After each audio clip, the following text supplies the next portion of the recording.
Kembali lagi dengan saya Ardiansyah di Akutan-Akutan ya. Ya, aku tanyain dong. Mantap sekali, luar biasa. Oh ya, kali ini saya bersama Pasril, ya bisa disapa dengan panggilan kerennya itu Pasril Keren. mantap sekali. Ini Fasril keren ini merupakan gelut Di dunia camping lah. dunia seperti itulah. Sarjana ya. Ya, Sudah baru menuju lah gitu. baru menuju sarjana, dia pun itu mengisi kesibukannya dengan buat usaha jasa rental alat camping. Kita punya tema tentang suka duka penyewaan alat camping itu sendiri. Nah, Bapak, awal mula dari terbentuknya sejarah membuat untuk menyewakan alat camping itu bagaimana? Awal mulanya sih sebenarnya seperti ini. Kan sesuai dengan namanya kan, nama alat prima saya itu ya Wacana Outdoor. Jadi Wacana. ya dari awal mulanya itu hanya sebatas wacana. Kan dilihat wah ada alat pribadi dan mungkin juga kita jarang untuk melakukan rutinitas di alam bebas. Nah, saat itu saya termotivasi dengan salah satu teman, yaitu teman kan kan tidak enak katanya kalau dipinjam saja, lebih baik disewakan gitu kan. Nah, awalnya dari situ.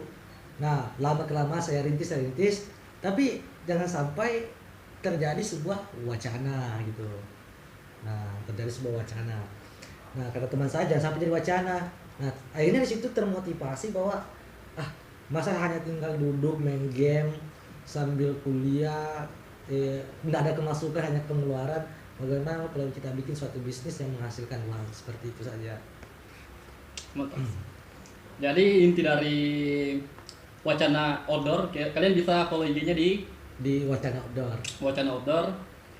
Jadi kalau semisal perencanaan pembuatan ini adalah bisa dibilang kegabutan deh. Ya, Kegabutan karena alat yang kita masing-masing punya alat karena kita memang merupakan penggiat alam. Ya. Jadi apa salahnya alat yang digunakan ini kita sewakan toh? Betul.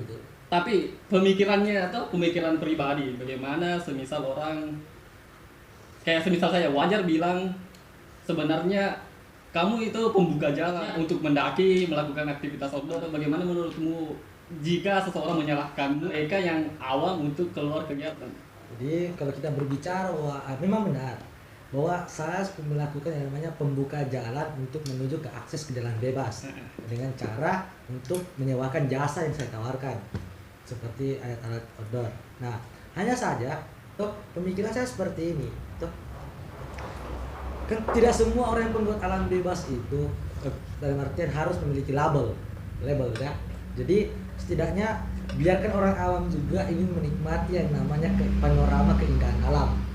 Nah, dari segi panorama keindahan alam itu kan kebanyakan orang terkadang ini mereka itu kurangnya di alat, ya kan. Nah, akhirnya saya membuka jalan untuk kalau berbicara menyalahkan, ya istilahnya kan sistem salah menyalahkan itu kan tergantung dari kepribadian masing-masing. Apakah si penyewa ini melakukan rutinitas di alam bebas itu dengan cara artinya menjaga kesehatan lingkungan atau dengan cara menjaga kebersihan lingkungannya atau tidak, itu kan tergantung dari kepribadian masing-masing. Karena saya juga tidak bisa menjustis bahwa setiap orang bergelut di alam bebas itu selalu melakukan kerusakan lingkungan seperti itu.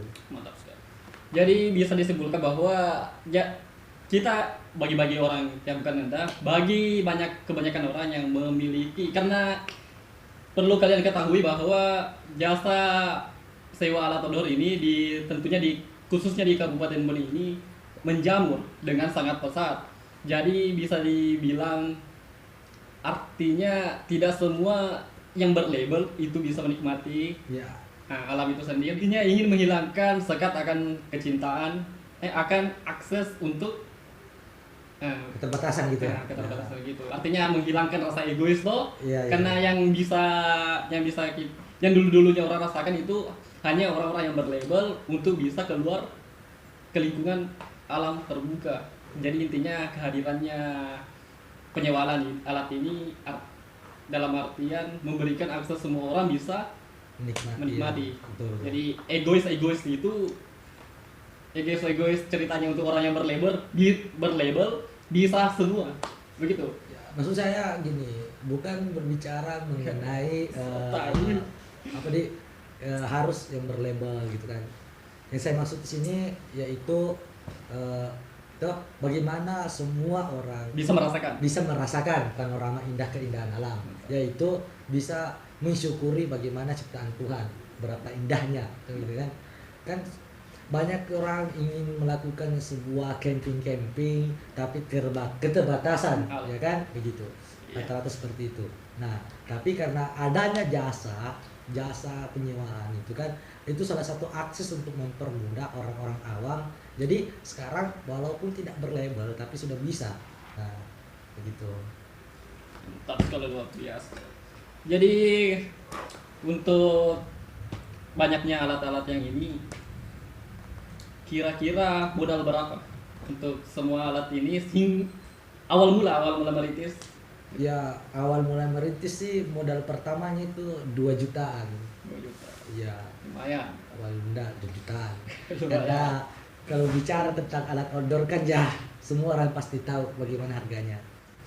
Butuh waktu berapa lama hingga sebesar ini? Maksudnya dari awal rintis sudah berjalan berapa bulan? Ya, awal rintisnya sih sudah berjalan sebulan lebih lah. Iya, sebulan lebih. Dengan omset kalau satu kali keluar itu berapa?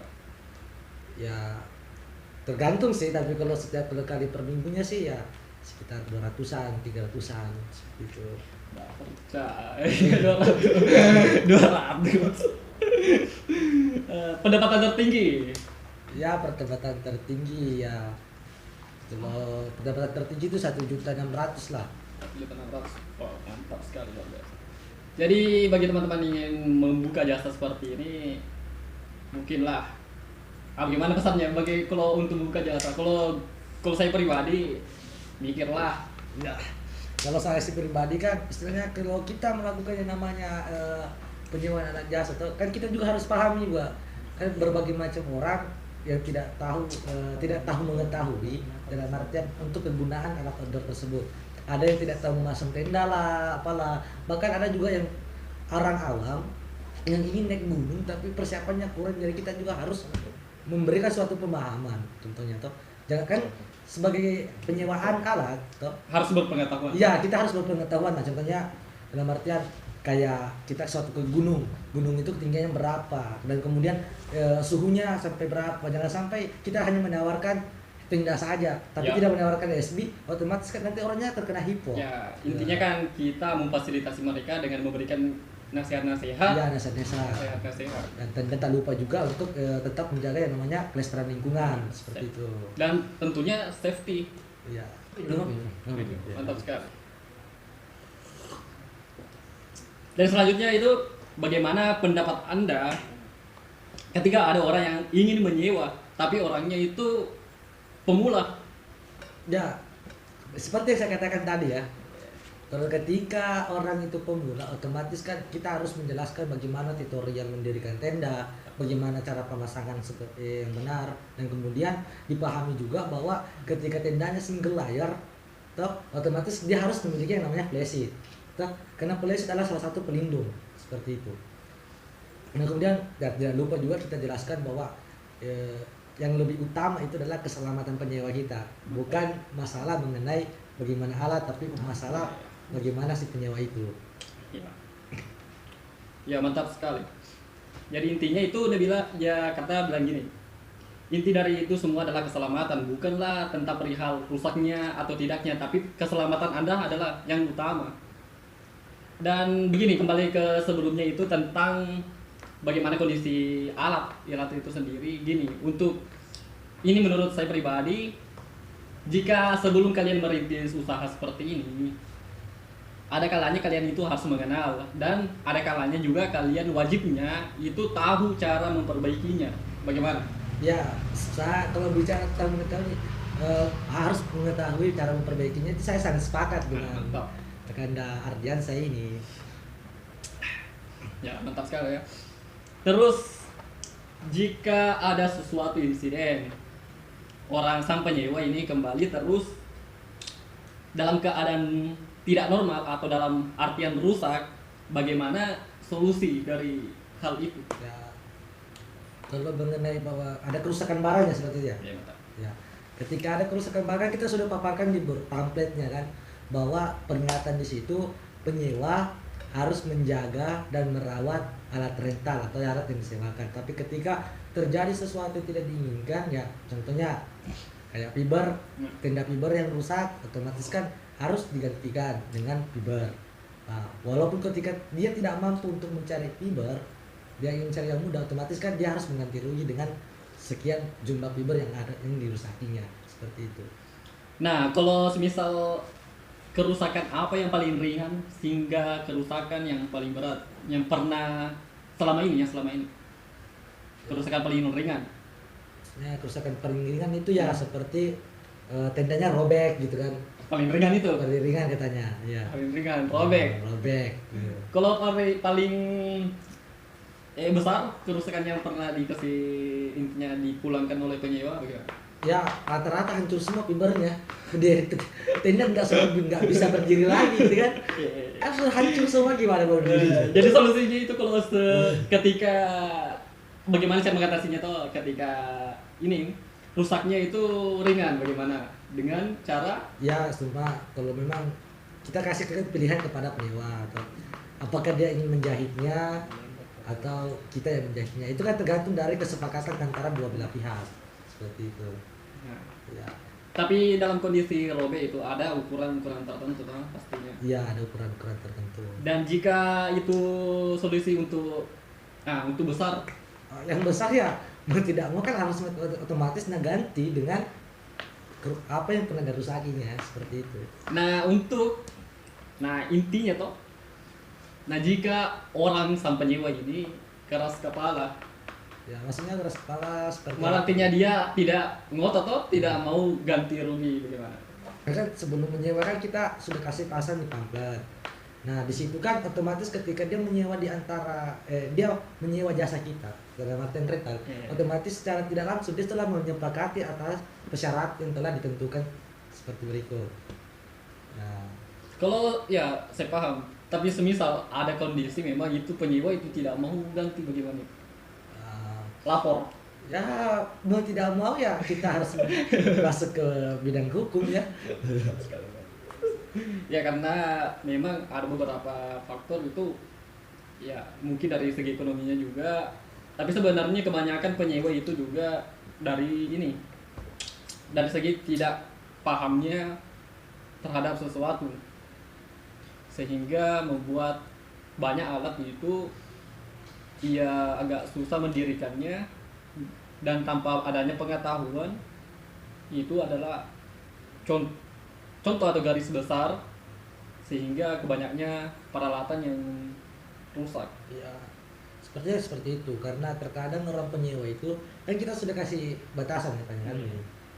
Contohnya kita kasih dia tenda kapasitas, kan kita sudah katakan ini kapasitas 2 untuk 3. Nah jika melebihi dari kapasitas otomatis secara tidak langsung tenda itu akan rusak. Nah begitu juga ketika dia menyewa carrel atau hammock, kan setiap peralatan outdoor itu memiliki kapasitas sendiri. Nah tapi ketika melebihi dari beban atau muatan yang maka secara tidak langsung pasti akan rusak apapun itu. Untuk yang terakhir, pesan untuk penyewa. Ya pesan untuk penyewa bagi saya sih pesan saya ketika kita berada di alam bebas, pertama utamakan keselamatan.